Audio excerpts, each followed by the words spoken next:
Hello everyone. तो फिर आज हम शुरू करने वाले हैं आईसीएससी क्लास 10 का पहला बायो का चैप्टर, जो कि है cell the functional and structural unit of life. तो इसमें अगर हम सबसे पहले देखें तो हम सबको ही ऑलमोस्ट इस लेवल पे आके पता होता है कि सेल होता क्या है, लेकिन फिर भी हम एक बार देख लेते हैं यहाँ पे जो कुछ बेसिक डेफिनेशंस जो हमको चैप्टर में सबसे पहले दिखाई जाती हैं। तो सबसे पहली अगर आप डेफिनेशन देखें तो होती है वो, cell is a microscopic body capable of independent existence. तो ये बहुत ही एक बेसिक सी बात है कि हमें पता है कि सेल एक बहुत ही माइक्रोस्कोपिक बॉडी होती है। मतलब हम इसको अपनी आंखों से ऐसे यूजुअली तो नहीं देख पाएंगे। अगर उसे हमें देखना है तो हमें एक अच्छे माइक्रोस्कोप की ज़रूरत होगी, इसकी मदद से हम उसे देख पाएंगे। और कैपेबल ऑफ इंडिपेंडेंट एग्जिस्टेंस का मतलब होता है कि एक सेल अकेला भी जिंदा रह सकता है, अकेला भी एग्जिस्टेंस में वो रह सकता है, वो अकेला एग्जिस्ट कर सकता है। उसके अंदर ही वो सारी चीज़ें होती हैं जो उसको जिंदा रहने के लिए मदद करेंगी। अगर दूसरा हम पॉइंट देखें तो all living beings start their life as a single cell, जिसका मतलब यहाँ पे बेसिकली हो जाएगा कि कोई भी लिविंग बीइंग हो, हम हो, आप हो, या कोई भी किसी भी तरीके का जानवर हो, कुछ भी हो, अगर वो लिविंग बीइंग है तो उसने अपनी लाइफ की जर्नी एक सिंगल सेल से ही स्टार्ट करी होगी। उसके बाद वो सेल्स डिवाइड होके एक पूरे ऑर्गेनिज्म को फॉर्म करते हैं। वो हम आगे पढ़ेंगे सेल डिवीजन के बारे में। और अगर तीसरा पार्ट हम देखें, cell was discovered by Robert Hooke in 1965। ये मैंने वॉज को वॉर लिख दिया है यहाँ पे, तो उसके लिए सॉरी। तो अगर cell was discovered by Robert Hooke in 1965 की बात करते हैं तो सेल सबसे पहले जो उन्होंने डिस्कवर्ड किया था, एक साइंटिस्ट थे जिनका नाम रॉबर्ट हुक था। और ऐसा हुआ था 1665 में, सॉरी सॉरी 1665 में ऐसा हुआ था। और फोर्थ पॉइंट जो देखते हैं वो होगा, a cell is a structural and functional unit of all living beings. मतलब ये हो जाएगा हमारा कि एक सेल जो होता है वही स्ट्रक्चरल एंड फंक्शनल यूनिट होता है हर लिविंग बीइंग का। तो अगर अब हम एक डायग्राम जो मैंने यहाँ पे बनाया है आपके बेसिकली कुछ बेहतर तरीके से समझने के लिए, वो अगर देखा जाए तो एक सिंपल बेसिक सेल का डायग्राम बनाया है। ये किसी भी एनिमल या प्लांट सेल को रिप्रेजेंट नहीं कर रहा है, मैंने सिंपल यहाँ पे बनाया है। तो अगर आप सबसे बाहर वाली लेयर को देखते हैं, उसको हम बोलते हैं cell wall. Cell wall actually में इसका यूजुअली ये ही मोटिव होता है कि एक सेल को, उसका जो शेप होता है उसको मेंटेन रखने में हेल्प करती है। और ये बिल्कुल भी परमिएबल नहीं होती है। मतलब ये परमिएबल नहीं होने का होता है कि वो अपने अंदर या बाहर किसी भी सब्सटेंस को आने जाने नहीं देगी।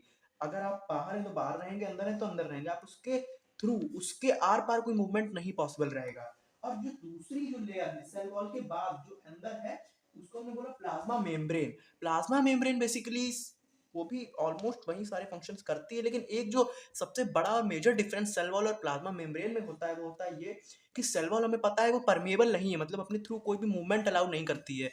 लेकिन जो प्लाज्मा मेम्ब्रेन होती है वो सेमी परमिएबल होती है। सेमी परमिएबल से हमें यहाँ पे ये समझ आता है कि वो सेलेक्टिवली सब्सटेंस जो होते हैं, कुछ गिने चुने सब्सटेंस को अपने थ्रू मूवमेंट कर लेने देती है। तो आप कुछ मूवमेंट इसके अंदर ले जा सकते हैं और कुछ मूवमेंट इससे बाहर भी ला के ट्रांसपोर्ट करा सकते हैं प्लाज्मा मेम्ब्रेन में, लेकिन सेल वॉल में ऐसा बिल्कुल भी नहीं होगा। अगला जो एक बिल्कुल बेसिक सी चीज है, हर सेल के सेंटर में एक न्यूक्लियस होता है और न्यूक्लियस के सेंटर में एक न्यूक्लियोलस होता है। अगर राइटिंग थोड़ी सी खराब हो तो प्लीज उसके लिए सॉरी। हर सेल के सेंटर में न्यूक्लियस होता है और एक सेल के भी उस न्यूक्लियस के सेंटर के अंदर एक न्यूक्लियस होता है, न्यूक्लियोलस होता है सॉरी। तो आपको न्यूक्लियस और न्यूक्लियोलस में डिफरेंस पता होना चाहिए इस लेवल पर आके। बेसिकली आप अगर 10th में हैं तो क्योंकि अगर हम बात करते हैं उसके अगली चीज में जो न्यूक्लियस के अंदर होती है तो वो होती है chromatin fibre. Most of the time एक सेल में जो क्रोमेटिन फाइबर्स होती हैं वो क्रोमेटिन फाइबर्स की ही फॉर्म में रहती हैं।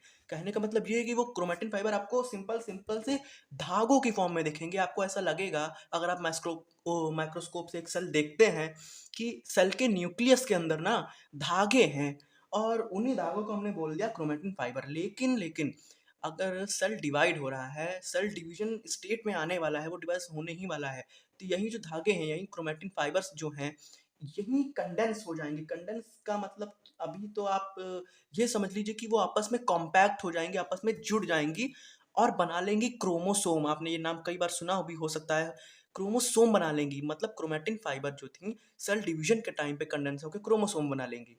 अगर बात करते हैं न्यूक्लियस की, तो न्यूक्लियस में भी मेम्ब्रेन होती है जो यहाँ पे मैंने लेबल नहीं करी है। आगे उसको हम पढ़ लेंगे आगे के चैप्टर्स में, आगे के टॉपिक में। उस मेम्ब्रेन को बोलते हैं न्यूक्लियर मेम्ब्रेन। और उस मेम्ब्रेन में छोटे-छोटे छेद होते हैं, चीज़ों का ट्रांसपोर्ट अंदर-बाहर कराने के लिए।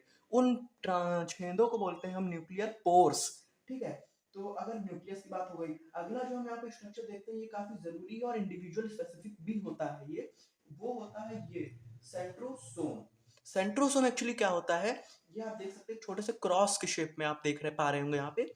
ये एक्चुअली होते क्या है कि ये सिर्फ एनिमल सेल्स में प्रेजेंट होंगे, सबसे पहली बात तो ये। और एनिमल सेल्स में प्रेजेंट होकर इनका जो मेन काम होता है वो होता है कि सेल डिवीजन इनिशिएट कराते हैं और उसमें बहुत ही बड़ा मेजर रोल भी प्ले करते हैं क्रोमोसोम्स को अलग करने में। ये सब कुछ हम पढ़ेंगे अगले चैप्टर्स में सेल डिवीजन में। तो उसके लिए तब तक आप ये समझ सकते हैं क्रोम जब भी आपको कहीं पे भी सेंट्रोसोम मिलता है, आप ये सबसे पहले याद रखेंगे कि सेंट्रोसोम का डायरेक्ट रिलेशन सेल के डिवीजन से है। और दूसरा जो आपको यहाँ पे बेसिक डिफरेंस याद रखना है वो ये है कि सेंट्रोसोम सिर्फ और सिर्फ एनिमल सेल में ही होगा। प्लांट सेल में, किसी भी प्लांट सेल में आपको सेंट्रोसोम तो नहीं ही मिलेगा, ठीक है? दूसरा जो आप यहाँ पे देख पा रहे हैं सेल ऑर्गेनेल, वो होती है माइटोकॉन्ड्रिया। मैं इसे लेबल करना भूल गया हूँ। यहाँ पे ये होती है माइटोकॉन्ड्रिया। माइटोकॉन्ड्रिया बेसिकली करती क्या है, sorry for spelling and writing. तो माइटोकॉन्ड्रिया में इनके अभी फंक्शंस अलग से पढ़ लेंगे। माइटोकॉन्ड्रिया बेसिकली करती क्या है, ये रही हमारी माइटोकॉन्ड्रिया, कुछ बीन शेप्ड की दिखती है ये, अगर देखा जाए माइक्रोस्कोप के अंडर। तो ये करती क्या बेसिकली कि जो खाना सेल में जाता है ना वो ग्लूकोज की फॉर्म में, उसको रेस्पायर करती। मतलब रेस्पिरेशन का मतलब होता है कि आप अपने खाने से एनर्जी किस तरह से निकाल पा रहे हैं, उस खाने को यूटिलाइज करना, इस खाने से एनर्जी बनाना। और वो काम जो करता है वो मतलब रेस्पिरेशन जो होता है वो हमारी माइटोकॉन्ड्रिया में करके देगी। हर सेल के अंदर होगी, ये प्लांट सेल में भी होगी, एनिमल सेल में भी होगी। दूसरी बात आती है यहाँ पे वैक्यूल। वैक्यूल, जी हाँ, वैक्यूल वैसे तो प्लांट सेल में ही होता है और प्लांट सेल में बड़ा होता है काफी। और एनिमल सेल में अगर हुआ, वैसे तो एनिमल सेल में ज्यादातर नहीं होता है लेकिन कई बार पाया भी जाता है। एनिमल सेल में अगर वैक्यूल होगा तो वो होगा छोटा कंपैरेटिवली प्लांट सेल के। प्लांट सेल में वैक्यूल होता ही और वहाँ पे वैक्यूल बड़ा होता है, लेकिन एनिमल सेल में वैक्यूल हो भी सकता है और नहीं भी हो सकता है। अगर हुआ तो वो छोटा होगा कंपैरेटिवली प्लांट सेल के वैक्यूल के।